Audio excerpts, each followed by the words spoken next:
My name is Leonard. I'm 63 years old, and I've spent the better part of my life doing the kind of work that leaves marks on your hands.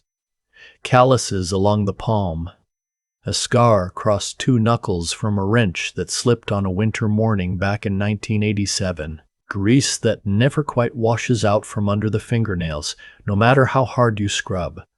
I drive heavy equipment, have for 40 years. Started on a crew paving roads outside of Columbus, Ohio, and worked my way up to operating the big iron cranes, excavators, the kind of machines that move earth and build the things people drive past every day without thinking twice about who put them there. I'm not complaining. I was good at my work, and my work was good to me. Bought a modest house on a quiet street in Gahanna. Raised my son Marcus mostly on my own after his mother passed when he was 11. Put him through 2 years of community college. Watched him build something better than what I had. Marcus is 38 now. He works in commercial real estate development. Wears a suit to work. Drives a car that costs more than my first house did. And he married a woman named Diane 3 years ago. Diane comes from a different world than we do. Her father is a retired orthodontist. Her mother sits on the board of 2 nonprofits. They live in a large colonial-style home in Dublin, Ohio, in a neighborhood where the lawns look like they're trimmed with scissors. They are not unkind people, necessarily, but they are the kind of people who notice everything and say nothing until they do. I want to be fair here. I tried with Diane's family. I wore my best clothes to dinner. I laughed at her father Richard's golf stories, even when I didn't understand the references. I complimented her mother Patricia on her cooking, which was always fine, never warm. I drove 40 minutes each way to their holiday gatherings without complaint. Brought a bottle of wine like Marcus asked me to, sat where I was told to sit, and made myself small when the conversation turned to things I knew nothing about. Investment portfolios, European vacations, the right prep schools. I made myself small because I thought that was what a good father did. You step back so your son can step forward. But there is a difference between stepping back and being pushed out of the room entirely. Marcus called me on a Tuesday evening in early June. His daughter, my granddaughter, Amara, who had just turned 5, was about to have her birthday party. A big one. Diane had rented out a hall at their country club. Hired a face painter, a balloon artist, the works. I had already bought Amara a wooden toy chest I built myself in my garage over the course of 2 weekends, sanding it smooth and painting it the exact shade of lavender she had pointed at in a hardware store the previous October. I remember that day clearly. She had grabbed my hand and pressed her small palm against the paint swatch and said, "Pop, Pop, that's my color." I had saved the image on my phone. Marcus sounded careful on the phone.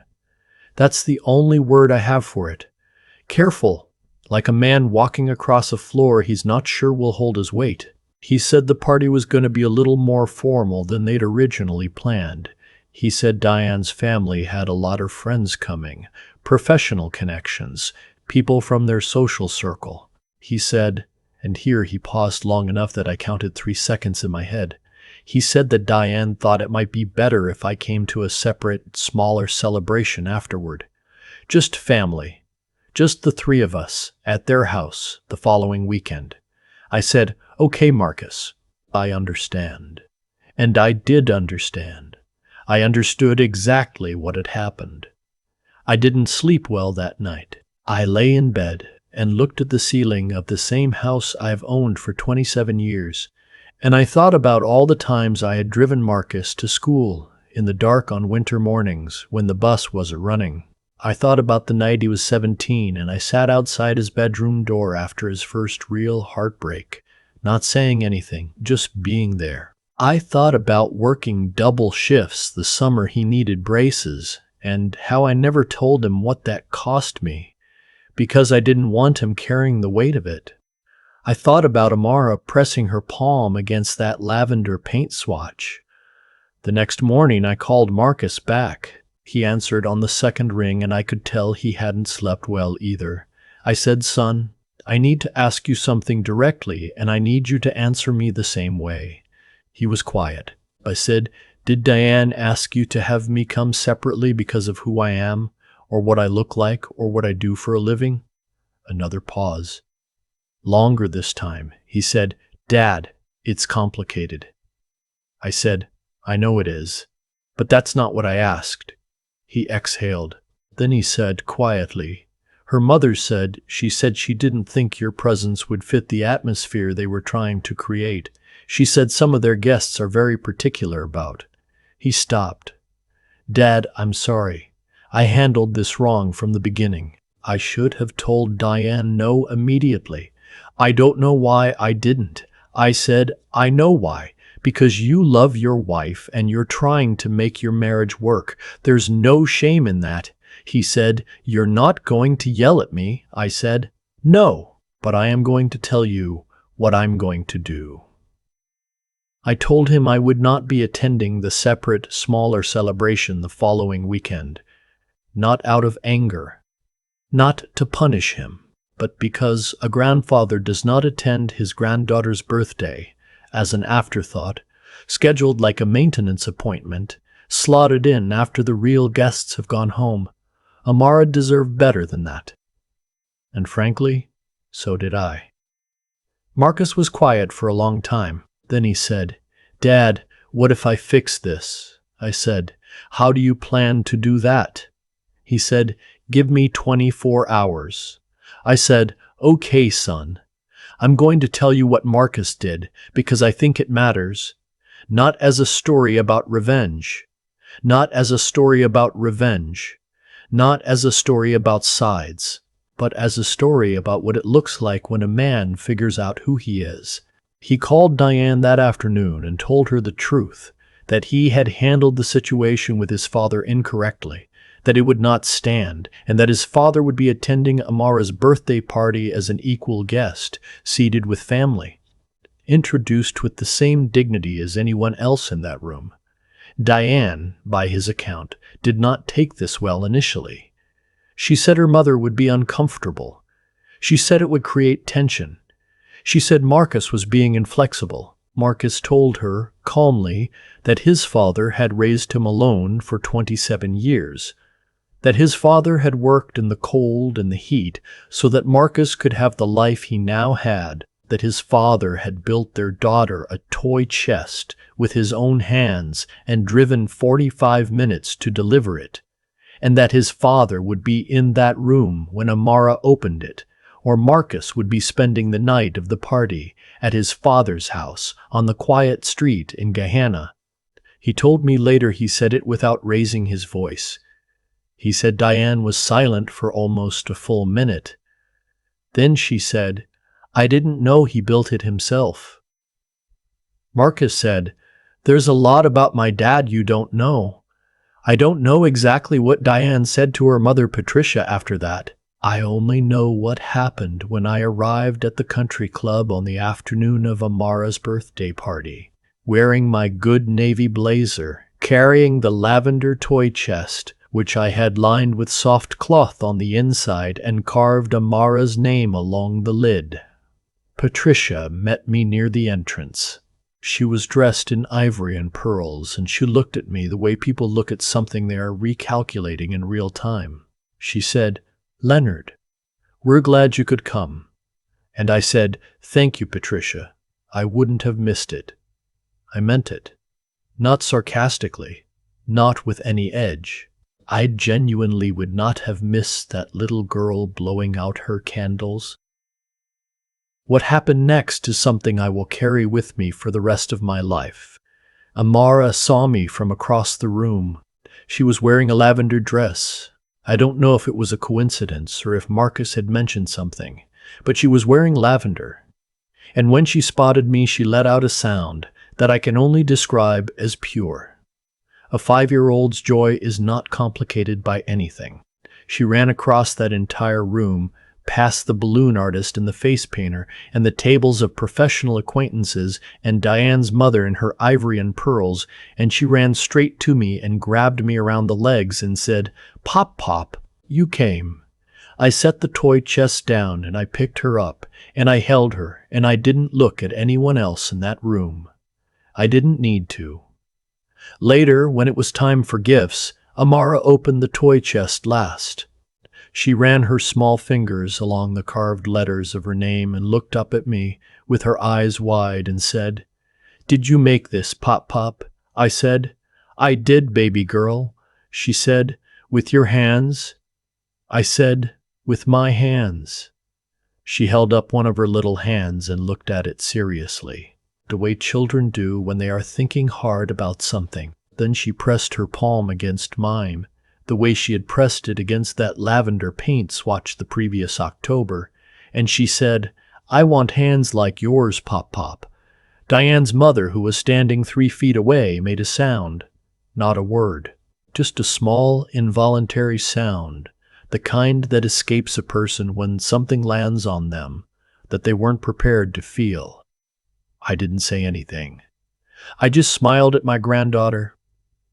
There is something I want to say here, because this is not a story about Diane's family being villains. Life is rarely that clean. Patricia was a woman who had grown up in a world where a man's value was measured by his title, his address, his shoes. That world had told her the same lie it tells everyone who lives inside it long enough, that the people who built things with their hands are somehow less than the people who direct other people to build things. It's a lie that holds until you watch a 5-year-old press her palm against a grandfather's calloused hand and say she wants hands like his. In the weeks that followed the party, something shifted in Marcus and Diane's house. Diane asked Marcus to arrange a dinner. Just the two of them and me, no extended families, no social obligations. She cooked herself. She asked me about my work, genuinely, with real questions. She asked me what it felt like to operate a crane, how you learn to judge distance from that height, whether it ever scared me. I told her the truth, that it scared me every time for the first 5 years, and that after that, fear turned into something closer to respect. You learn to respect the machine and the height and the weight of the thing you're moving. You learn that carelessness is the only real enemy. She listened carefully. Then she said, "I owe you an apology, Leonard." I said, "You do, but I can see you know that, so let's move forward." She nodded. She didn't cry or perform anything. She just nodded, and that was enough for me. Amara's toy chest sits at the foot of her bed now. Marcus sent me a photograph of it last month. Amara had lined the inside with a dozen drawings she'd made. Flowers, suns, stick figures of me and her holding hands, all in lavender crayon. I have that photograph on my phone next to the one of her pressing her palm against the paint swatch. I look at them on the mornings when I wake up stiff and the cold has settled into the old joints. On the mornings when the distance between who I am and who other people have decided I should be feels wide. And then it doesn't feel wide at all anymore.